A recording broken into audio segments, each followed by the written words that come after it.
Mr. Gibson thought every morning that he would give up this job.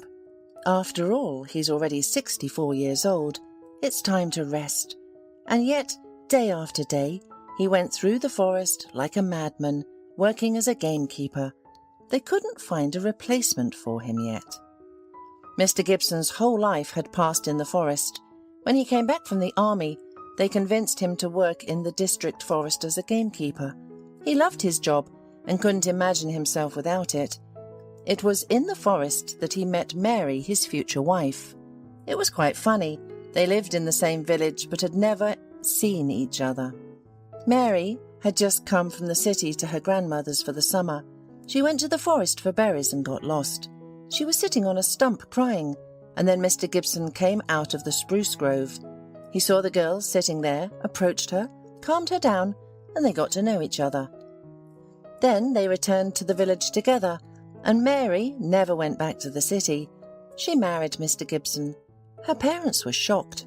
She left the capital suitors for a simple gamekeeper. But Mary and Mr. Gibson were happy, and they lived soul to soul throughout their lives. They raised a daughter who now lives in the city. Recently, Teresa got married and got a job at a prestigious trading company. And everything would be fine, but then tragedy struck. Mary died. The doctors discovered a tumour too late, and nothing could be done. It was hard for Mr. Gibson in the first few months after his wife's funeral. His wife invited him to live with her, but he didn't go. Where could he go from his village and his wife's grave? Everything here was familiar and dear. And the forest. It was the forest that brought him back to life, calmed his thoughts and his heart, and even eased his longing for Mary. No, Mr. Gibson was not going to quit his job. The forest was his life. That morning, Mr. Gibson, as usual, left the house. The sun peeked out from behind the forest. The sky was clear and clean. The warm wind hugged him. Birds chirped in the bushes. It was going to be a good day. Mr. Gibson decided to visit the distant clearing. 2 days ago, Henry, a local boy, saw strangers there. He went there for berries and said that a black foreign car was parked by the forest. Maybe someone just came to the forest, or maybe they had bad intentions. It was worth checking. The old man started his old motorcycle and headed out on the dirt road, riding and enjoying nature. There's no better place on earth. He thought the city was nothing compared to this place. He'd been there a few times and didn't like it. Noise, hustle and bustle, heavy air. His place was much better. Spacious and easy to breathe. When Mr. Gibson reached the distant clearing, silenced the motorcycle and rolled it up to the nearest pine tree, saying, "Stand here, buddy. No one will touch you here." And indeed, everyone in the neighbourhood knew the old gamekeeper's motorcycle, and if they saw it near the forest, they became more disciplined. They did not make noise, did not break branches, did not throw garbage. The old gamekeeper walked through the forest and everything seemed to be in order. Apparently, Henry was making trouble for nothing. Mr. Gibson was about to turn back when he suddenly heard moaning or crying coming from the dry snag in the forest. He listened and realized someone seemed to be whining. Taking his old shotgun, he cautiously moved towards the clearing. He approached and was stunned. A lynx was sitting 10 steps away from him, a large, young, beautiful sample. Only the tufts on her ears drooped, and there was silent pain in her eyes. The old man glanced down and groaned in frustration. Both of the lynx's front paws were tightly clamped in a huge trap. "That's what the newcomers did here yesterday," he thought. "They set traps for bears. What a rascal!" The old man cursed and took a step towards the lynx. The iron jaws tightly gripped the paws and were deeply embedded in the animal's flesh. It looked like even the bone was broken. Mr. Gibson didn't know what to do. The poor thing was suffering and had to be put out of its misery. The lynx was unlikely to let him approach her, and with such wounds, the animal was unlikely to recover. And now it is hot, flies are buzzing around, and infection will quickly appear. The lynx will die a painful death. It's better to do it now, thought Mr. Gibson, and raised his shotgun. Their eyes met. She stared without blinking, waiting for death as a relief from suffering. Suddenly, the animal jerked and looked in a different direction, as if saying goodbye. The old gamekeeper involuntarily looked in that direction too. In a pile of fallen branches and bushes, he noticed a little muzzle.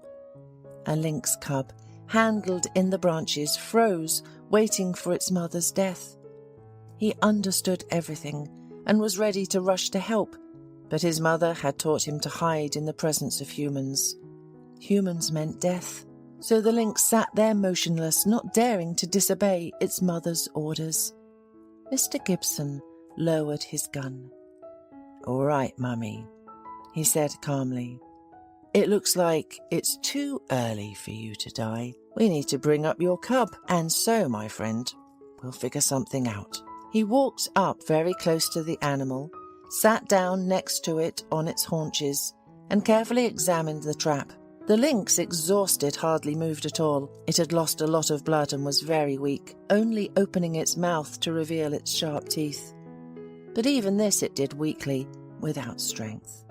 It was clear that it didn't have enough strength to bite the man. "How did you manage to get caught like this?" the gamekeeper asked the lynx, carefully touching the strong jaws. "It looks like you jumped from above. And what made you come to this logging site?" "Oh, silly thing. Well, never mind, we'll figure something out now." Mr. Gibson went to his motorcycle for tools. Thanks to a small pry bar, he managed to free the animal. The lynx only groaned quietly all this time. At first, it tried to bite, but it only had enough strength to weakly press against the man's hand. "Just sit still, please," the gamekeeper scolded without malice. "I'm doing you good, and you still want to eat me?"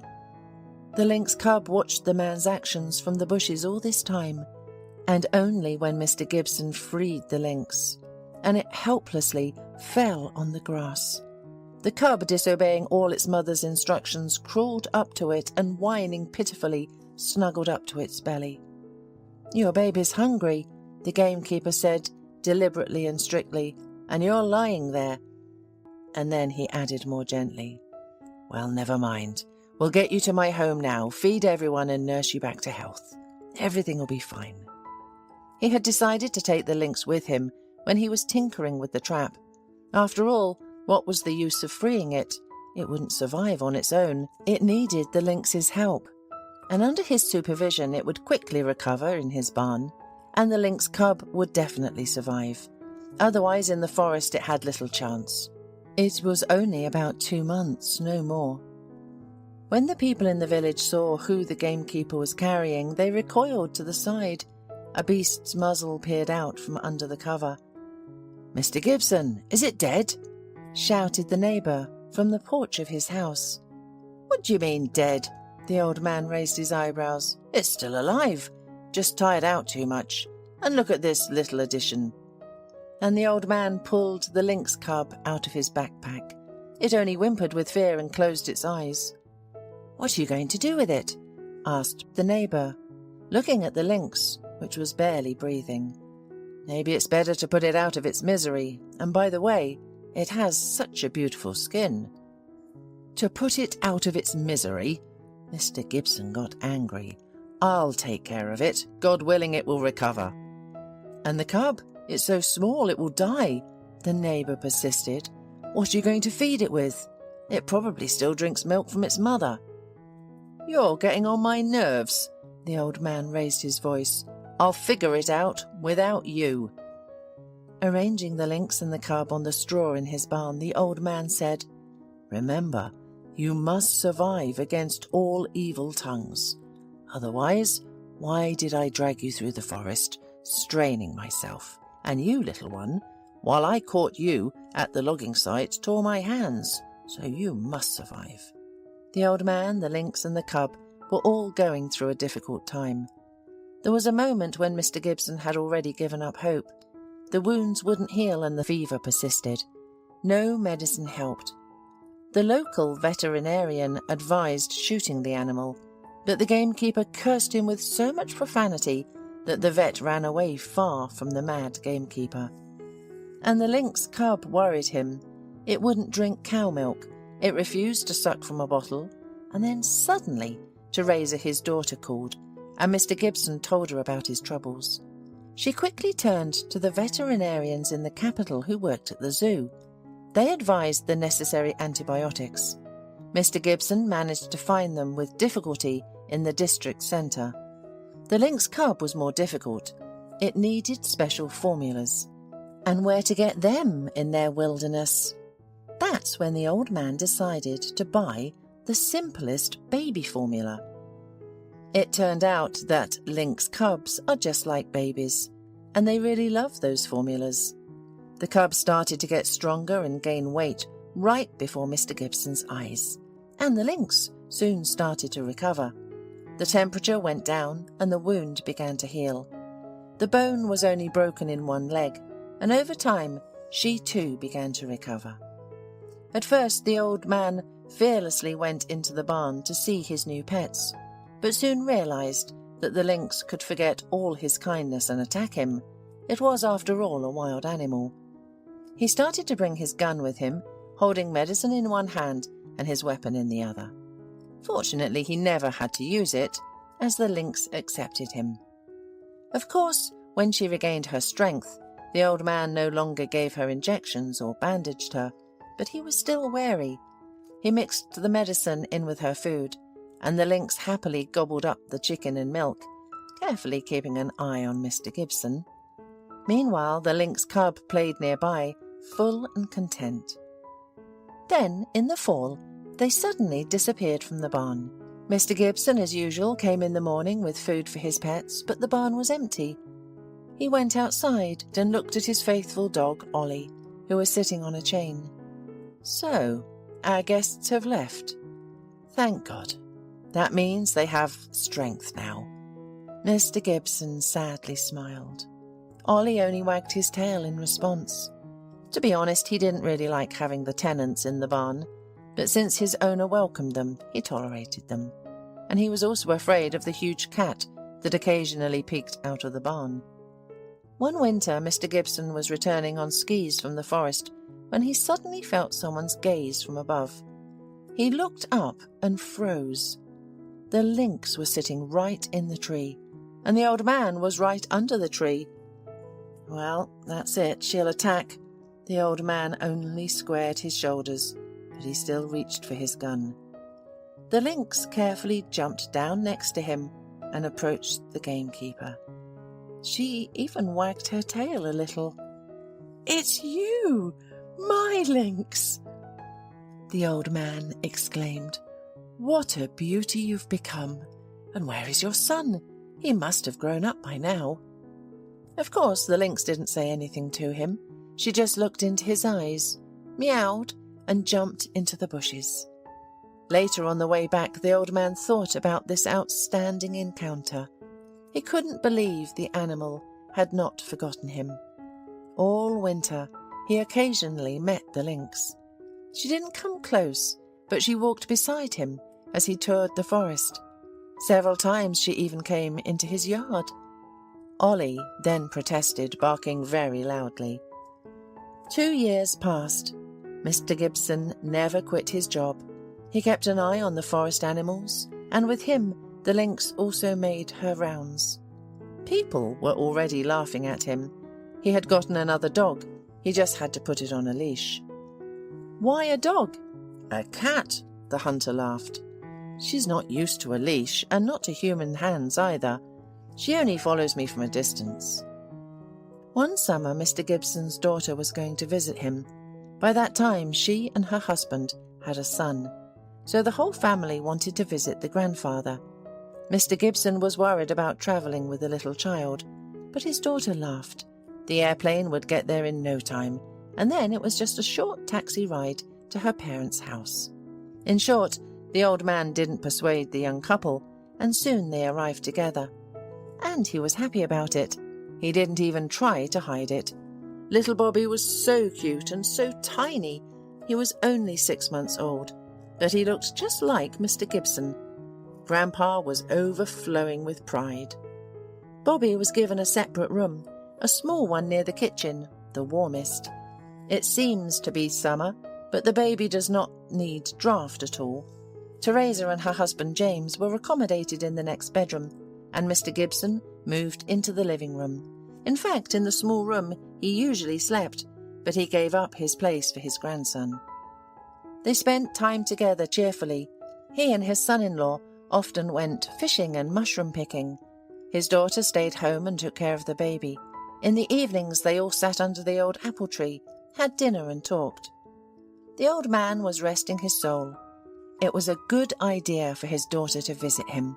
Every day they stayed up late chatting, while Teresa listened intently to make sure her son Bobby was asleep in the room.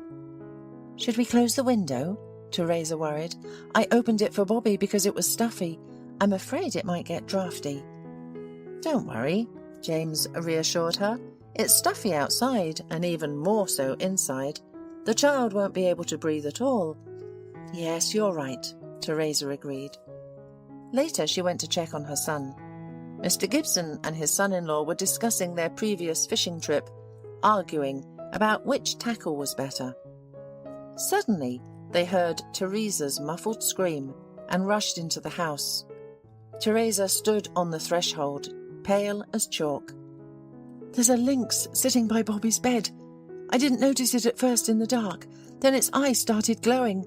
I looked closer and saw the tufts of fur on its ear in the moonlight.